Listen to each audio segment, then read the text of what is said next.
Hello guys, Sean Foggett here. Chelsea versus Man City preview. Big game tomorrow. Stamford Bridge, 4:30 kickoff, Sunday. I was confident going into this game up until the Rodri news where it was confirmed that he wasn't going to be in the squad. Because obviously he's not trained enough to really be in the squad. So that's going to be a massive miss. And I think without him last year, the only league game we won was at home to Luton, who obviously got relegated. They were the best side out of the relegated teams, but they still weren't particularly great. And it was at home as well, so you'd expect us to be winning against Luton at home with Rodri or without Rodri, really, because they're newly promoted and we're champions of England, so we should be beating them. But anyway, let's get into my predicted team. I'm going for Ederson in goal, left back Gvardiol. I've seen people saying that Cancelo should start this game, but for me, if you're going to start him, you've got to start him in the midfield. You can't start him at fullback because Chelsea have got quite a few pacey attackers, and I feel like if he starts with his defensive frailties, there's a possibility he could get exposed, and it could end up to Chelsea scoring a few goals on the counter-attack. And then centre-backs, I would go with Akanji and Ruben Diaz, but it could be Nathan Ake, who knows. And then right back, Kyle Walker. There's been rumours that he's not going to Saudi Arabia, but he's linked with a move to Saudi Arabia. I think, for me, if you're going to get rid of Kyle Walker, you can only let him go if there's a replacement. Because don't get me wrong, I feel like he is past his best, and I wouldn't be against him going. But you can't sell your main right back if you're not prepared to get a ready-in-made replacement for him, should he do the thing of leaving. Because he's been a great club servant, Kyle Walker. I'm not going to deny that. But he's not a leader, so he shouldn't be club captain. And I feel like he shouldn't be our number one right back. So, because last season, he was making a lot of mistakes. And teams were scoring a lot of goals down his side of the pitch. And it was sort of carbon copy where they'd cut inside, he'd stick a sort of fake leg out, and their shot would go into the bottom corner. Happened against Newcastle away, a couple other games, I'm pretty sure anyway. And I just think, unless you're playing teams like Real Madrid, where you're up against a team with a fast winger in Vinicius Jr., then you don't need a player like Kyle Walker in this City system. And I think even if we do get Madrid in the Champions League and he does leave the club, we could easily get a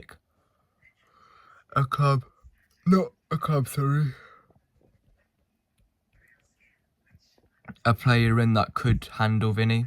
Because even though Vinny is world class, he's not unstoppable. If you defend correctly against him, there is a possibility that you could keep him quiet, because Kyle Walker's done that a couple of times. But anyway, let's get into the midfield. Controversial, I don't think KDB starts, because I feel like with his age and his injuries from last season, his game time's going to be limited this season, because we're only going to use him if it's a game that's massively on the line, whereas this game's not massively on the line because it's the first game of the season. And I think we might not see KDB that much in the earlier games of the season, because we're not really playing many big teams, and I think we don't really want to be risking him getting injured because of teams that we know that we should beat him we should beat them, with Kevin De Bruyne on the pitch or Kevin De Bruyne off the pitch. But I'm going for a midfield of Kovacic and John Stones double pivot, Foden ahead of them, and then I'd have Bernardo Silva right wing, and then Haaland up front, and then Savinho on the left. But it might be Jeremy Doku. I don't think it's going to be Grealish because he didn't play in the Community Shield against United, so I feel like he might be in the squad, but I don't think he's going to start because he's not going to be up to that much match fitness, And let's talk a bit about Chelsea. They've got a new manager, Enzo Maresca, however you say it, don't even know. But he's proving that he can do it in the Championship, but the Championship, despite it being an underrated league, it's still a massive gap in terms of quality of the teams and players from in the Premier League to the Championship. So there's a possibility he could do well, but there's also a possibility that he gets sacked like reasonably early, like October, November time, because I think just because you've got a ceiling of winning the Championship doesn't mean that you're going to do well in the Premier League. And I felt like this is a risk that Chelsea are making with this appointment. It's a risk that could work, but it's also a risk that could go terribly wrong. And then within a few months, like, the fans lose the backing of him and the board lose the backing of him. And then sooner rather than later, you're looking for a new manager. And I think Chelsea can't afford for this appointment to go wrong, really, if they are to have a successful season. Because you don't want to have too much of a bad start to the season, because even though the start of the season doesn't really depend on where you're going to be, but you don't want to start bad, because if you start bad and then loads of teams start well, then you're already playing catch up to them points wise. So Chelsea can't really afford that, because they did that last season. Yeah, they got back into sort of form come the end of the season, but they weren't consistent enough across the whole course of the season, and that's why they came sixth, and that's why they didn't get into the Champions League, because before that they weren't consistent enough.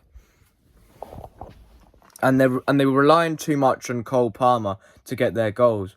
Without him, they were struggling to get goals, and they've still not got an out-and-out goal scorer.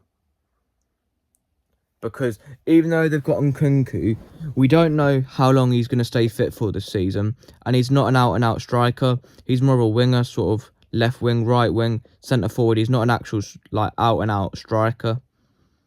So I feel like they're going to be relying on Palmer a lot again this season, unless they get a striker in before the end of the window, which might not happen, because there's not really many strikers out there that are massively on the market and are world beaters that could make a team better. And I think, as for my score prediction, I think City's going to win 3-2. I did predict 3-1 originally on the Super 6, which is a predictions league that I do that's got to do with my dad's work. If you win it, you get money. But since that Rodri's not going to be playing, I've changed my prediction to 3-2. But it's still 3-1 on the Super 6, so if it's 3-2, I don't get any points for that. But to be honest, I would take a draw tomorrow, because when you play a big six team away from home on the first game of the season, you're always going to take a draw, because it's a marathon, not a sprint. The game doesn't finish in match week 1. In terms of the season, it doesn't finish on match week 1. There's like still loads of football to be played after this fixture, so it's not the be all and end all tomorrow's result. But Liverpool did beat Ipswich, so if we do lose, then we're going to be 3 points off top. But we've been in worse positions and managed to come back, so it's not the end of the world if we lose tomorrow. Because there will still be 37 games to go. And there will be plastic City supporters that come out and have a meltdown should we draw tomorrow or lose the game. And say, sack Pep, Cheeky out, Khaldoon out and all this crap. That's a plastic fan for you. It's not like, if you don't know, Manchester well as a city. Or like academy players and stuff like that. A plastic fan is someone that like has no backing of the players whatsoever and starts saying shit like sack Pep and stuff like that just because of one defeat. But it would be nice to get the 3 points tomorrow. Of course it would be. But if we don't get the 3 points, I'm not going to lose sleep over it, because it's only match week 1. We've lost the first game of the season before in 21-22 against Tottenham, and we came back and we won the league. So it doesn't really matter the result tomorrow. From a City point of view, it's more important to Chelsea, in my opinion. And other teams will get hyped should we not win the game tomorrow. But I'm not going to panic if we don't win, because it's a marathon, not a sprint. And there's still a massive way to go of the season should we not get the result that we want tomorrow. If you're wondering where I am, it's in a caravan, because I'm in this caravan that I'm staying in for 5 days, a little holiday. So I don't know how long this is going to take to upload, because the Wi-Fi is not like my regular Wi-Fi, so it might take a bit longer than normal. But anyway, if you have enjoyed this video, like, share, subscribe, and hopefully we can get the 3 points tomorrow. Come on, City. We never win at home. We never win away. We lost last week and we lost today. We don't give a fuck because we're all pissed up. MCFC. Okay.